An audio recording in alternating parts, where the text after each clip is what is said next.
2 Chronicles chapter 26. There was a man called Uzziah, and he was 16 years old when he became king. And at that time, Judah was in a pretty bad way. There was a civil war. So you had Israel and Judah fighting against each other, as well as Edomites and all the other bad guys that were around. And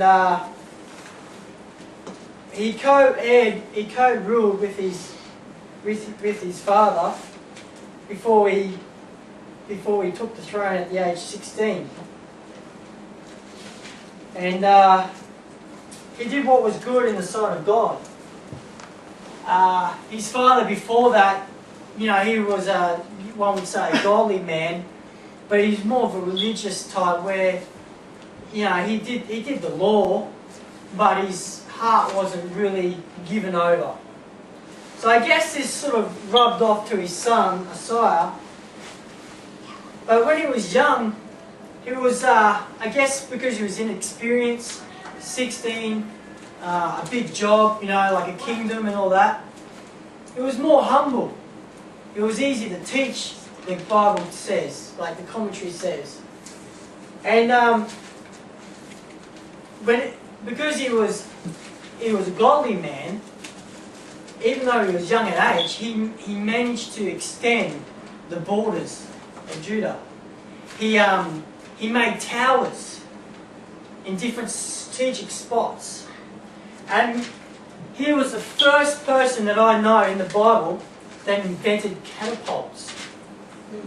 Throwing stones, huge stones. He also invented these machines, and he had these in the towers. They were like a massive crossbow. And they will put like javelins in there, and sometimes they'll light it with fire, or sometimes they'll use it, and this machine will pull this javelin type arrow back and fire it and just go straight through horse, whatever was in its path. And because of that, his name spread out throughout the land, to the point where kings started paying him tribute, almost like, oh, we'll give you gifts, to be on your good side, He had 2,600 chiefs. They're like your commanders. He had 307,500 troops. Now, I'm yet to figure out whether it's per chief or if that was their total. If it was the total, it meant his army was just under 8 million fighting men. 799.5 million fighting men. That is a force to be reckoned with. He equipped with all his soldiers, the Bible says, with body armour. I thought this stuff came out later, with the Romans and stuff, but it was already out. Body armour, shields and spears. As I said, he invented catapults and arrows, thick arrows that would pierce through anything. But the thing is as his fame grew, Uzziah became to trust more in his machines.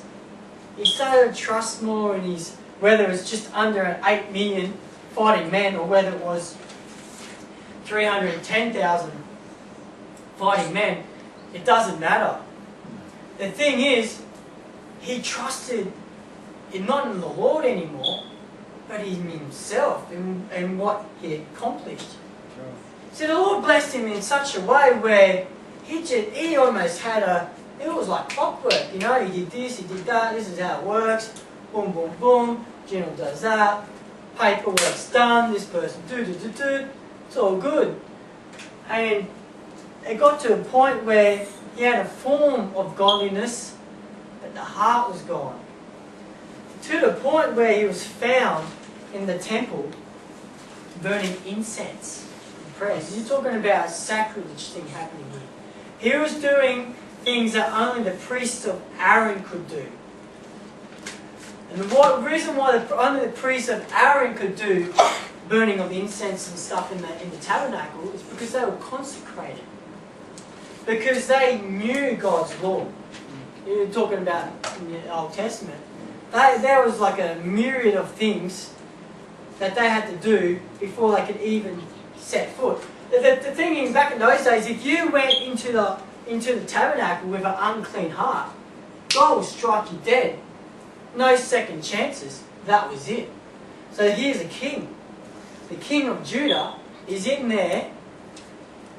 I don't know. Maybe he was praying for the Lord or something. I don't know. It doesn't say why he was burning incense. The thing is, though, is when 80 men of God, 80 priests, going against the king, 80 priests, it took 80 of them to get the courage.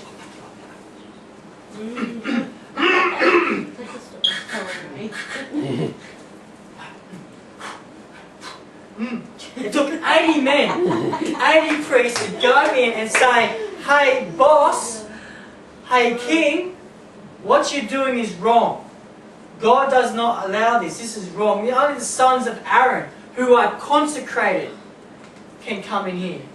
And Uzziah goes, who are you to tell me what to do? I am a king in my own right. God has made me who I am today. God has blessed me. God has done this. Do you think you know God more than me? I'm a king. I rule my own house. This is my land. As soon as he done that, the priest didn't have to do a thing. God said, in his own way, nah, I'll deal with these people. And he smote the king with leprosy. And he could have struck him dead. I don't know why maybe he needed a king to run Judah until his son was old enough to take the reins. Maybe it was an act of mercy. Maybe it was an act of punishment. Because leprosy is a form of, in parallel in today's nature, and back then they knew as well, Miriam, who talked against Moses, leprosy is a spiritual curse. Leprosy is like, if you have leprosy, it means that you are dying spiritually. Parts of you are falling off. So, because of that, Uzziah, this great king, whose name resounded up to Egypt, to the borders as far as well, I have to read because I'm growing a bit. It went far enough anyway that they knew, hey, you go against this guy, he'll smash you because he's got machine. The Lord Jehovah is behind this guy. And the priest was so shocked that they couldn't wait to get out of there. They go, see, right out, and so, oh, don't forget the king, and they get the king out, and they locked him up, they put him in isolation because leprosy is cancerous. Leprosy is like a disease where it will, yeah, it's like you get a rotten apple and you put it in a basket full of good apples, it just spreads. And that's the same thing. Is if a minister, a priest, have a spiritual leprosy, it can spread. As we as husbands, if we have spiritual leprosy, it can affect us.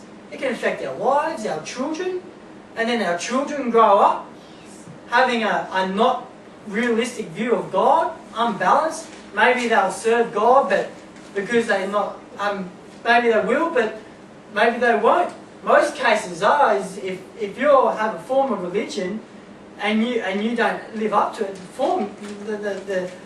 the most likely is, with what I've studied in the Bible, not just Uzziah but other kings, is they'll go the other way. Because they get a taste of religion, they get a taste of God, but yet there's no substance there, it's corrupted, and so that diseased part drops off onto your kid and they pick it up. Much less your own soul. If you discern, if you have spiritual leprosy, it may take ages for you to die.